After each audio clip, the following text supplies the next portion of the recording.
தெய்வம் நீ என்று உணர் யூடியூப் சேனல் உங்களை அன்புடன் வரவேற்கிறது.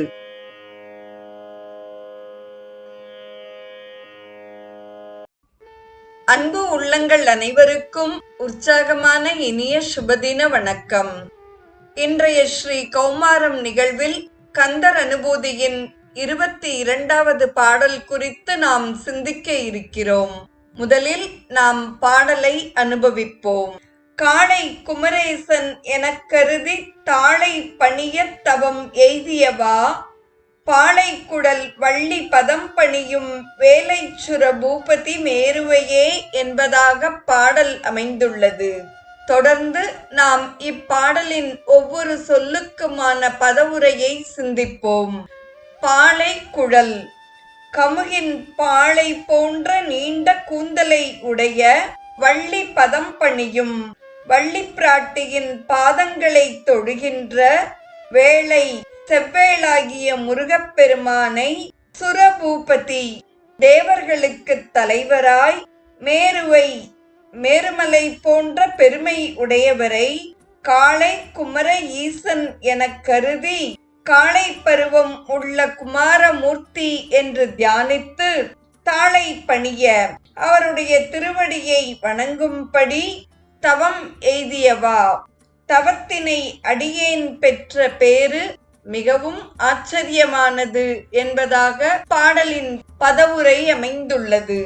கமுகின் பாளை போன்ற கூந்தலை உடைய வள்ளி நாயகியின் பாதத்தை தொழுகின்ற செவ்வேளும் தேவர் தலைவரும் மேருமலை போன்றவரும் ஆகிய முருகப்பெருமானை இளம் பூரணன் என்று தியானித்து அப்பெருமானுடைய திருவடியை அடியேன் வணங்குகின்ற தவத்தை பெற்றேனே, இது மிகவும் ஆச்சரியமானது என்பது இப்பாடலின் சுருக்கமான பொருளாக அமைகிறது. தொடர்ந்து நாம் இப்பாடலின் விரிவான பொருளை சிந்திப்போம். முதலில் வரும் சொற்றொடர் காளை குமரேசன் எனக் கருதி என்பதாகும்.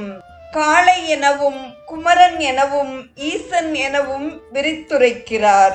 இப்பாடலில் காளை என்பது நிலையான பொருளை குறிக்கிறது. இது சத்தாக இங்கே தியானிக்கப்படுகிறது. குமரன் என்பது உலக மாயையை போக்கும் சொல்லாக அமைகிறது. ஆகவே இது சித்தாக இருக்கிறது. ஈசன் எனும் சொல் எப்பொருட்கும் தலைவனாயிருக்கும் தன்மை, அதுவே ஆனந்தம். உண்மை அறிவு இன்பமாகிய இது முருகனுடைய சிறப்பு இயல்பு. இவைகளை அறிந்து உள்ளத்தில் நினைந்து தியானித்தால் அனுபூதி எய்தலாம், திருவடி இன்பம் பெறலாம். தொடரும் சொற்றொடர் தாளை பணிய தவம் எய்தியவா என்பதாகும். தாள் என்றால் முருகன் திருவடி. தாளை பணிதல் என்பது முருகனுடைய திருவருள் நிறைவில் தற்போதம் அடங்கி நிற்றலாகும். சரியை கிரியா யோகங்களை செய்தல் மெய்த்தவமாகும். தவத்தை செய்வோரே சிவத்தை சார்வார். நித்திய அனித்திய வேறுபாடுகளை உணர்ந்து அறம் செய்தல் வேண்டும். அறத்தால் அன்பு விளையும், அன்பினால் அருள் விளையும், அருளால் தவம் சித்திக்கும், தவத்தால் சிவமாம் பெற்றி கைகூடும் என்பதாக அமைந்துள்ளது. அப்பர் பெருமான் முன் செய்த தவத்தின் பயனால் சிவத்தை அடைந்தார். இதனை சிவபெருமான் திலகவதியார் கனவில் தோன்றி முன்னமே முனியாகி என்னை அடைய தவம் முயன்றான் என்று அருள் புரிந்த திருவாக்கினால் நாம் உணரலாம். எய்தியவா என்று தவத்தின் பயனை குறித்து அதிசயப்படுகின்றார். முன்பு செய் தவத்தின் ஈட்டம் முடிவிலா இன்பமான அன்பினை எடுத்துக்காட்ட என்று பெரிய புராணம் கண்ணப்பரின் சிறப்பை கூறும் பொழுது எடுத்துரைக்கிறது. தொடரும் சொற்றொடர் பாளைக்குழல் வள்ளி பதம் பணியும் என்பதாகும். குழலுக்கு ஓமை பாக்கின் பாளை. வள்ளி நாயகி முருகப்பெருமானுடைய இச்சாசக்தி. உலக நுகர்வில் இச்சை வைக்கும்படி மாந்தர் உயிர்களுக்கு இச்சையை ஊட்டுவது இச்சாசக்தியாகும்.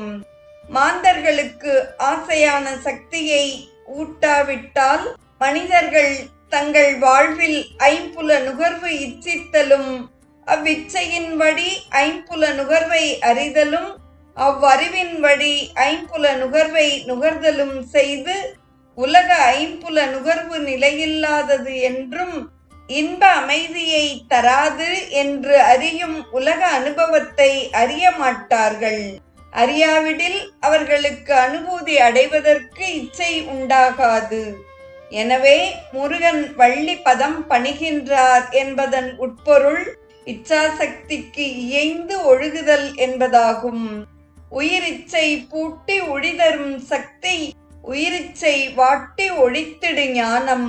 உயிரிச்சை ஊட்டி உடனுறலாலே உயிரிச்சை வாட்டி உயர்பதம் சேருமே என்று திருமூலரின் திருமந்திரம் கூறுகிறது. நிறைவாக வரும் சொற்றொடர் வேலை சுரபூபதி மேருவையே. வேள் சுரபூபதி மேரு.